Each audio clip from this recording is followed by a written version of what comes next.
especially for your commitment to this community, to this state and this country for social justice.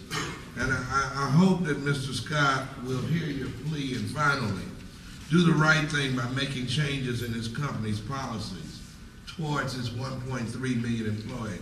Let me also introduce two of my colleagues, Representative-elect Jamila Nasheed, thank you for being here. And Alderman of the 26th Ward, Frank Williamson, thank you for being here. And you know what, if Mr. Scott tries to dispute what we are asserting today, I would remind him that what we're saying about Wal-Mart is documented by Mr. Scott's own employees in a now famous internal memo that was leaked last year. Wal-Mart Executive Vice President Susan Chambers admitted that the company has poor health care benefits when she wrote, and I quote, "Our critics are correct in some of their observations. Specifically, our coverage is expensive for low-income families, and Wal-Mart has a significant percentage of associates and their children on public assistance." End of quote. It is time to wake up, Wal-Mart. And if that wasn't bad enough, Ms. Chambers' memo also detailed the company's plans to slash labor costs by further exploiting its employee.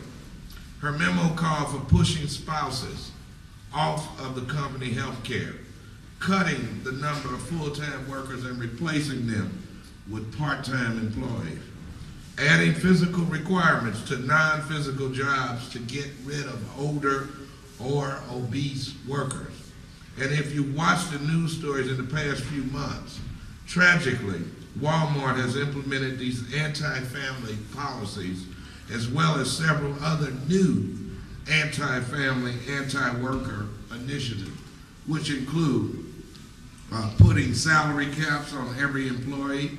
Many of those caps set the salary cap below what workers in those jobs are currently earning for that job classification. Eliminating its low deductible health care options for new employees, leaving them with only a high deductible catastrophic health plan.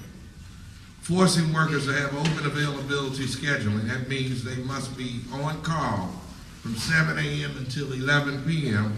or risk having their hours cut.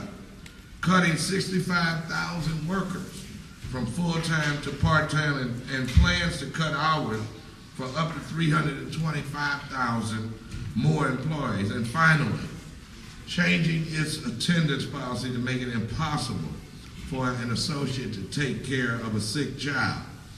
Keep in mind that Wal-Mart earned over $11 billion in profits last year. That's not revenue, that's profits.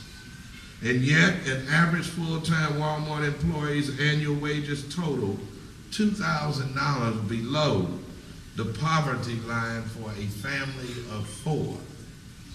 Wake up, Wal-Mart. It's time to wake up. So while Mr. Scott publicly says his company is for workers, last year Wal-Mart lobbied against a living wage. They opposed legislation requiring corporations to pay their fair share of employees' health care, and they even lobbied against strengthening our nation's port security, leaving America vulnerable to another terrorist attack because tighter port security might cost them a little money. I join with Reverend Morris and others participating in similar events today, this Thanksgiving week across America, in calling on Wal-Mart CEO Lee Scott to finally do the right thing for his workers and for our country. Wal-Mart is America's largest employer. They should be standing up for working families, not exploiting them. Mr. Lee, Mr. Scott, you can share the blessings of Wal-Mart with America by first doing right by your own employees. Thank you, and we will now take any questions that you may have.